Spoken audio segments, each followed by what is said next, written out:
y en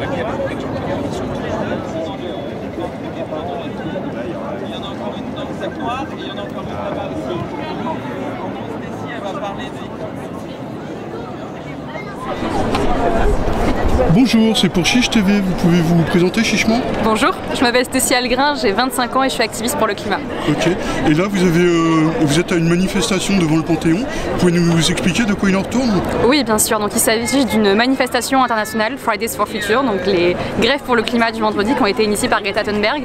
Et moi spécifiquement, je viens avec une coalition d'acteurs dont 350, Make Sense, Survie et les Amis de la Terre pour parler du projet EACOP qui est le plus long pipeline chauffé au monde entre l'Ouganda et la Tanzanie que prévoit de construire Total.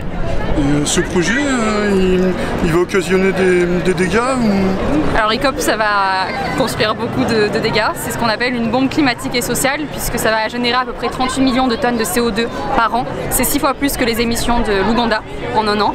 Et on va également avoir à peu près 100 000 personnes qui vont être déplacées du fait de la construction de ce pipeline.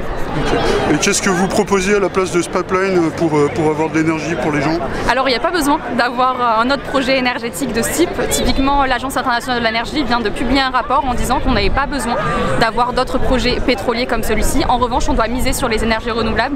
On avait eu un cas similaire au Congo où le parc Virunga a été lui aussi menacé par un projet d'exploitation pétrolier. À la place, ils ont mis une ferme d'énergie éolienne et solaire et ça a permis donc d'avoir accès à de l'énergie pour les populations et également de lutter contre la destruction des écosystèmes et de la biodiversité, sachant qu'aujourd'hui ce projet, l'énergie qui va en être retirée, le pétrole qui va en être retiré, ne va pas du tout aller aux populations ougandaises ou tanzaniennes, mais vraiment aux populations occidentales comme la France.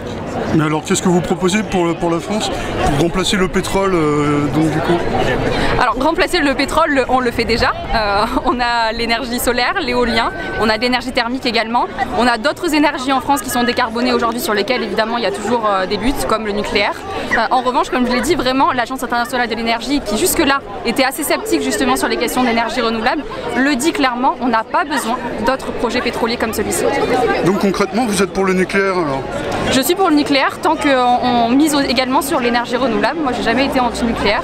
Je pense que pour l'instant, c'est une des solutions qui nous est offerte et qu'il faut que ce soit une énergie de transition. C'est ce que nous dit le chiffre, c'est ce que nous disent de nombreuses organisations. C'est une énergie de transition vers des énergies plus propres comme les énergies renouvelables.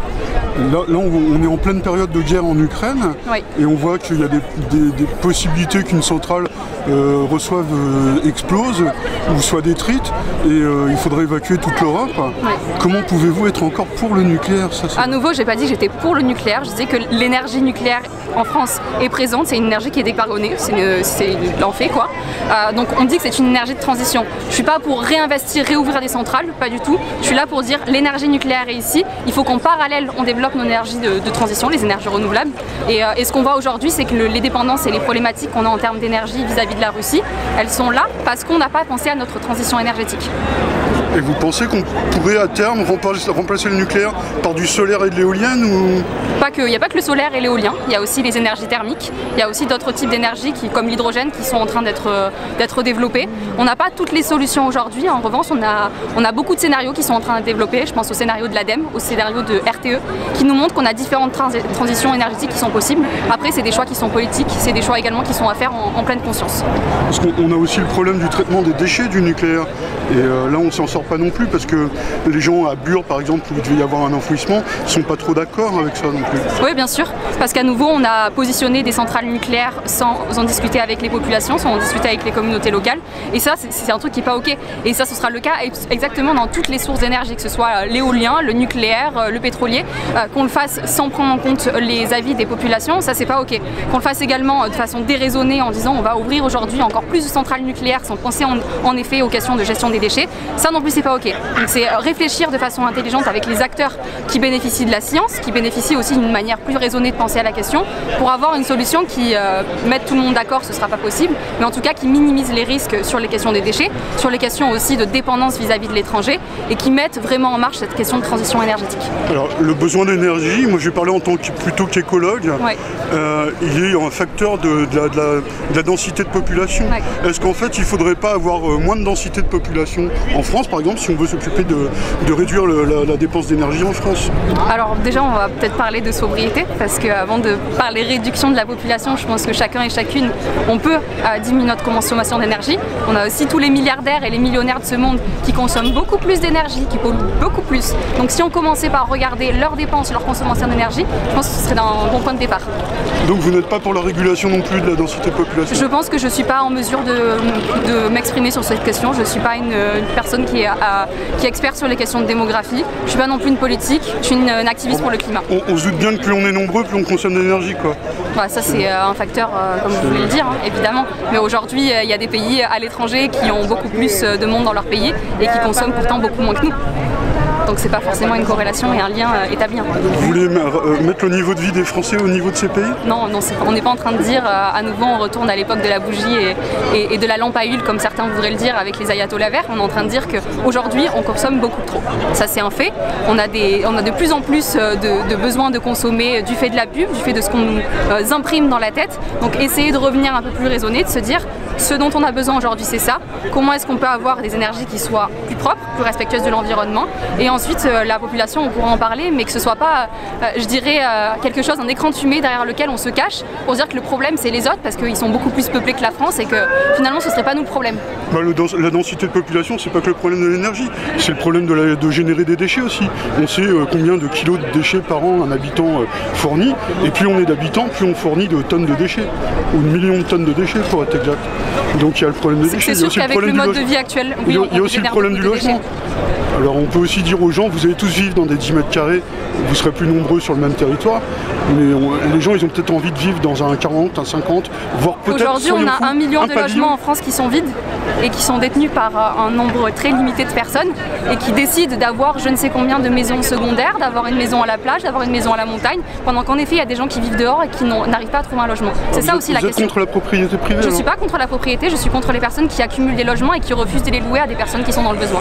C'est un peu leur droit, non?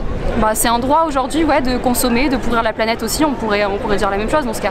C'est juste qu'à un moment il faut mettre des règles, il faut se dire qu'il ne faut pas être chacun pense à sa gueule, être égoïste, parce que oui il y a des personnes qui ont du mal à se loger aujourd'hui, oui il y a des personnes qui ont du mal à se nourrir. Est-ce que pour autant en disant bah, je suis libre, c'est mon droit, on va continuer comme ça, on va continuer sur cette lancée et aller droit dans le mur? Je pense pas qu'il faut penser comme ça. À ce niveau-là, de toute façon, le problème des logements vides c'est carrément autre chose, parce que d'une part les logements qui ont été recensés, il y en a une bonne partie qui sont insalubres, et il y en a d'autres c'est des maisons de famille.